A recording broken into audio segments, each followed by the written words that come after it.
So who do you think would win in a fight, Abraham Lincoln or Adolf Hitler? Abraham Lincoln. I agree. 100%. And not just because history likes him more. I mean the reach, Mm-hmm. right? I mean Adolf could be jacked as heck, but if he can't land a punch because Yeah. Abraham's just keeping him. I mean Abraham's got him. He was like 6'4". Yeah, he's pounding Hitler in the head, and Adolf can't even get within a foot. No. Yeah. He was like 6'4", and not only that, a lot of people don't realize that he was also a wrestler. I did not know that. Abraham Lincoln was a wrestler. Yeah, apparently he wrestled quite. Yeah, he was a wrestler. So if they go to the ground, even if 5'8" Adolf takes him to the ground, it doesn't matter because he's going to have him tied up like spaghetti. Yeah. Yeah. But he was like 6'4". How do you get inside that, man? That how do you do that? Yeah. There's no way. He's keeping him at bay until it's time. If Hitler, shoots on him, it doesn't matter. It doesn't matter. Shoot all day long. Because he was a wrestler, man. I think I read somewhere one time he had about 300 wrestling matches or something like that, and apparently won a lot. Huh. Yeah. I wouldn't have guessed in the mid 1800s that wrestling was that big a sport in the Americas. Yeah, well, I mean, and this was like real wrestling. This wasn't like WWE, 24-inch pythons, brother. None of that stuff. You know what I mean? Yeah. This was like the real wrestling stuff. And so they were out there, like collar and elbow, and all that stuff, man. They were like grappling. I mean, I think that was the big thing. They'd have it like festivals and fairs and stuff like that, right? Didn't they do a lot of that? They do like wrestling. Yeah, boxing. I don't know boxing. about boxing. I could see they boxing. do boxing. They do some of the stuff. The old school. You stand squared up. Yeah. Yeah, do some of that stuff. You got to turn your fist out. Crazy old. Yeah. But so they were doing that was a thing. Yeah, I think it was pretty big actually. Yeah, I thought it was. It's funny how our own experience colors how we view the world, right? So sure. I would have guessed wrestling as we know it today, like the sport that high school kids may participate in. Yeah. I would have guessed that was a relatively modern thing to have happen. Yeah, but they even call it's like Greco-Roman style. Well, that's true. Yeah, but still, I mean, it goes back like centuries, literally centuries. But still, even though I knew that, I would have guessed that was where the inspiration came from. Yeah. Some historian dug it up, and yeah. I wouldn't have guessed Abraham Lincoln was in high school joining the wrestling team. Yeah. I don't know when it was exactly that he wrestled, but he wrestled. Yeah. He actually was a wrestler. I mean, he didn't go to high school, right? I don't know. I mean, I don't know. We should get smart on this stuff before we get these calls going. That's no fun. We're two chimps, right? We don't want to be two chimps. With a camera. We don't want to be too educated. Yeah, exactly. What fun is that? Yeah. We're not like two smart guys. Yeah. I'm sure some historian will help us out. Yeah, I mean, what time is it that right now? Like 9:30 or something. I'm drinking coffee at 9:30. What have you got? What have you got in your glass there? Bullet rye. There you go. For me, it's almost bedtime. Yeah, well, my night's just getting going. Yeah, I know. This is prime time for me. We live in different worlds, don't we? Little bit. Yeah, this is. I mean, this isn't even prime time for me. My prime time is coming up in the next couple of hours. That's my most productive hours of the day are coming up. Yeah. Now, as a matter of fact, I should have already turned into a pumpkin. I've got to be up sometime between 3:30 and 4 to catch a flight to Phoenix for my brother's wedding. Text me, man. I'll be up. Yeah, I could. Maybe you could be my wake up call guy. I've been that before. I've been that before. Yeah. I've set the alarm and made the phone call. Hey, you awake? Yeah. Yeah. That happens quite a bit actually. Yeah. I'm that guy because I'm always awake. Yeah. I mean, I literally get I get phone calls, or not phone calls, but text messages sometimes at 1 or 2 o'clock in the morning, asking about appointments. Yeah, because everybody knows I'm awake. I've done this for so many years. Yeah. Yeah. Well, I have to confess, one of my Yeah. favorite hobbies is to wake up at 6 o'clock, 7 o'clock in the morning and send you a text message to see how long it takes you to reply. 6 in the morning is about when I'm going to bed. Exactly. Yeah, that's right about the time I'm going. Yeah, I should probably. And I go to bed. I don't even go to bed because I want to. I go to bed because I have to. Yeah. You know what I mean? Like I at some point, the alarm is going off, whether I'm awake or asleep, is going to go off. So at some point, I'm just like, well, I guess I'll have to go to bed now, Yeah. even when I don't want to. Yeah. Yep. Yeah, I do that too So, sometimes. so I had a client today, and she said something, and it kind of got me thinking a little bit. So she said that when she was a kid, that she thought that when you see a television, she thought there were actually people inside the television who were acting all this stuff out. Mm-hmm. And so I thought that was kind of funny, and it made me think about the old cartoon. I don't know if you remember the cartoon or not, but it was a dog, and he was in prison, and he was tunneling his way out of prison, and he tunnels his way out, and he runs and jumps on the local train car. Right, he's getting out of town, and he's got all of his disguises. He had a bag he's stashed with all of his disguises in his bag, and he digs his tunnel out of prison, and he runs and he jumps on the train, and they got all these boxes in there, and there's a television set in there, and he takes the back of the television out and he hides inside the television. Well, they end up taking the television and delivering it to the warden at the prison. So now he's inside the television with his bag of disguises and the television, and the warden turns on the television, and the guy's got to go play out all of the parts. And then he's like, oh, a Western. And he's got like his mustache and his hat and his gun. Yeah, he plays out all the parts. So that's his life from now on. He's right back, except now he's in the warden's office. He's back in prison. This is a cartoon? Yeah, it's a cartoon. It's like, I think it was a Looney Tunes cartoon, like back in the day. Yeah. I don't recall. It sounds like a Twilight Zone.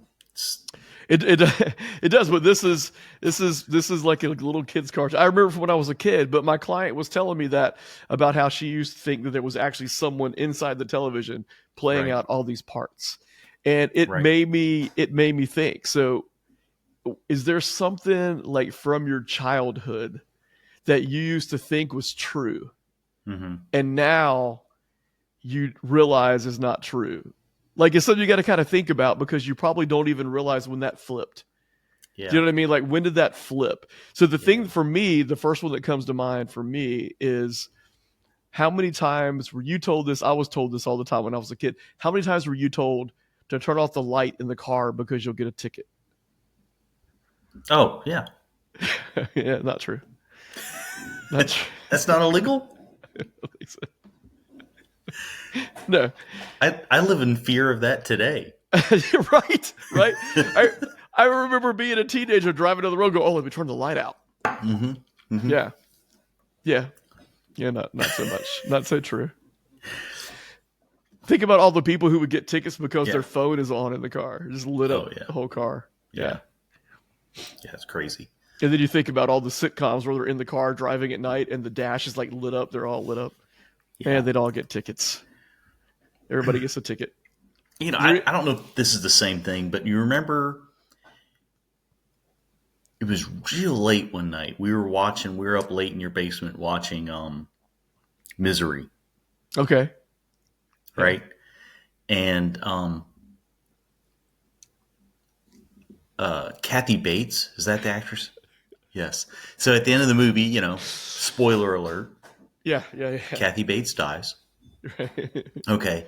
And then we start talking. I don't know what we're probably talking about, some inane thing, probably something as meaningful as what we were just talking about, right? Very important stuff. Yeah, very important stuff. And the TV is just playing in the background. And it's immediately after, I don't know if it was HBO or Showtime or whatever, but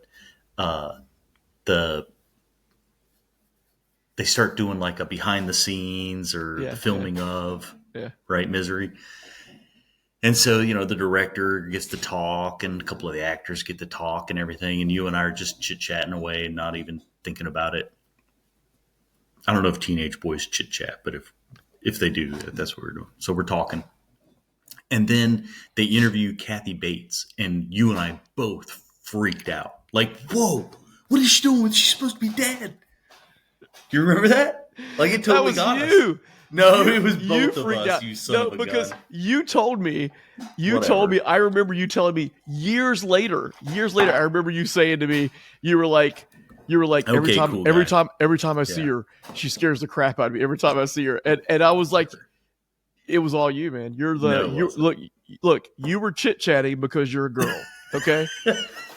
I don't chit chat. All right, you're cool. You chit chat, and cool. And you're scared of Kathy Bates. You're the coolest. Let's just call it for what it is, Adam. All right, let's just call it for what it is. Yeah. Well, I'm sure Kathy Bates' parents think she's a lovely girl, and her neighbors. I totally remember that, man. It was she was horrifying in that movie. Yeah. But I could go the rest of my life and never see her again. Right, and the greatest scene is the hobbling scene. That's the one that everybody. Awful. It was great. Yeah. It was. Thanks for bringing it up. You're welcome. Think about that tonight when you go to bed. Yes, I'm trying to go to sleep, getting ready before your trip to go see your brother. Yeah. Yeah. Yeah, I do remember. I actually do remember that night that we were watching. Misery downstairs in the den. Yeah, and That's the great thing about some of those actors are so good that whatever they play, they are that person. And Kathy Bates is one of those. No matter what you see her in, she becomes that person. Mm-hmm. And then there are others that I can't. They're great actors, but I can't get on board with who they are in the movie because they're almost bigger than the role, right? Like, no matter what you see Robert De Niro in, he's always Robert De Niro. Oh, right. He's Robert De Niro. Now, he's done some great roles, and like in Cape Fear, he was awesome in Cape Fear. I don't know if you ever saw that one or not. But I did. Yeah, he's almost the same guy in every. I mean, well, Cape Fear was a little different, but still, he's big, but he's bigger than the role. Yeah, and then you got these other people like Kathy Bates, who even though she's Kathy Bates, she just falls right into that. Right into that role. It's like John Voight. Mm-hmm. No matter what John Voight plays, you believe he's that guy, especially when he plays a scumbag because he looks so much like a scumbag. And from what I understand, he probably is a scumbag. Everything I've heard about John Voight is kind of a I've scumbag. never met him. So. Yeah, John Voight. Sorry if you're watching, because John Voight's going to be a big watcher of this podcast. This is exactly the kind of channel John Voight worries about. As soon as we have our first guest, I'm calling John Voight to be that guest. It'll be John Voight. So, well, he's a good actor. Oh, he's great. Yeah, I know nothing about him personally, but he is a good actor.